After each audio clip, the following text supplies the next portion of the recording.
মানুষ তো সব রুমেই ঘুমায় নাকি? আচ্ছা, এমন কোন রুম আছে যে রুমে মানুষ ঘুমায় না? ভূতের রুম। ভূতের রুম? ভূতের রুমে মানুষ না, এইগুলা হচ্ছে এমন একটা রুম আছে মানুষেরাই ব্যবহার করে কোনো কাজের জন্য, কিন্তু ঘুমায় না। এখন ওই রুমটা কোনটা হতে পারে? আমি বলতে পারছি না। পারবো না? না। আচ্ছা, আপনারাই বলেন কোন রুম হবে। বিয়ে বাড়িতে সবাইকে নিমন্ত্রণ করলো, কিন্তু বিয়ের দিন কাউকে প্রবেশ করতে দিল না বিয়ে বাড়িতে। প্রবেশ না করার কারণটা কি? সেটা হচ্ছে কুকুর। কুকুরকে তো বিয়ে বাড়িতে প্রবেশ করতে দিবে না। না না, এখানে কাউকে বলা হয়েছে। তাহলে তাকে প্রবেশ না করার কারণ কি ছিল? হয়তো যদি ছেলে হয় তাহলে ছেলের এক্স, আর যদি মেয়ে হয় তাহলে মেয়ের এক্স। अच्छा ठीक है। শিওর? শিওর। তোমাকে প্রশ্নটা একটু বুঝিয়ে বলতেছি যে সবাইকে নিমন্ত্রণ করার পর বিয়ের দিন কাউকেই প্রবেশ করতে দেয় নাই। এখন বলতে হবে যে তাকে প্রবেশ না করার কারণটা কি ছিল। তাকে প্রবেশ করার না করার কারণ সেটা বলতে পারছি না।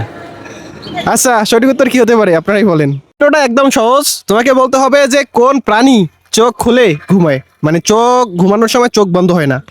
তা ঘোড়া। ঘোড়া? শিওর? শিওর। 100%? 100%। আচ্ছা, আসলে কি ঘোড়া হবে? সঠিক উত্তর কি হবে আপনারাই বলেন। বলতে হবে যে কোন গাছের নামে শীতের পোশাক আছে। কোন গাছের নামে শীতের পোশাক আছে? আমি তো পোশাকটাই জানি না, কতগুলো পোশাক আছে মেয়ে মানুষের, ওগুলো তো জানি না। না না, মেয়ে মানুষের না, ছেলে মানুষের না, ঠিক আছে? তোমাকে বলতে হবে যে এমন একটা পোশাক আছে যে পোশাকের নামে একটা গাছ আছে। আর তোমাকে একটা ক্লু দেয়, সেটা হচ্ছে শীতের পোশাক। শীতের পোশাক পারবো না বলতে। আচ্ছা, সঠিক উত্তর কি হবে আপনারাই বলেন। বন্ধু, কেমন আছো তুমি, বলো। এই তো ভালো। আচ্ছা, বিয়ে তো অনেক আগেই করছো, এখন তোমার প্রায় 1 বছর হয়ে যায়। আচ্ছা, 1 বছর হয়ে যায়। তো আমাদের একটা বাস্তব একটা অভিজ্ঞতা তোমার শেয়ার করো, যে বিয়ের পর তোমার আসলে জীবনটা কিরকম চলতেছে। বিয়ের পর আমার জীবনটা আসলেই পাল্টে গিয়েছে, কারণ বিয়ের আগে আমি যেরকম ছিলাম এখন আমি আরও অনেক ভালো আছি, একজন ভালো জীবনসঙ্গী পেয়েছি। এরকম যদি তোমরাগুলো বিয়ে শাদী করেন, এরকম জীবনসঙ্গী পান, তাহলে অবশ্যই তোমাদের জীবনটাও পাল্টে যাবে। আচ্ছা, অনেকেই তো বিয়ে করছে, আবার অনেকে বিবাহিত জীবনে অসুখী। তো এই বিবাহিত জীবনে অসুখী হওয়ার কারণটা কি? অনেক কারণ থাকে, হয়তো সে উত্তম জীবনসঙ্গী পায়নি, এরকম হতে পারে। কারণ এটা আমি বলতে পারবো না, যেহেতু আমি উত্তম একজন জীবনসঙ্গী পেয়েছি, অতএব আমার জীবনটা অনেক সুন্দর।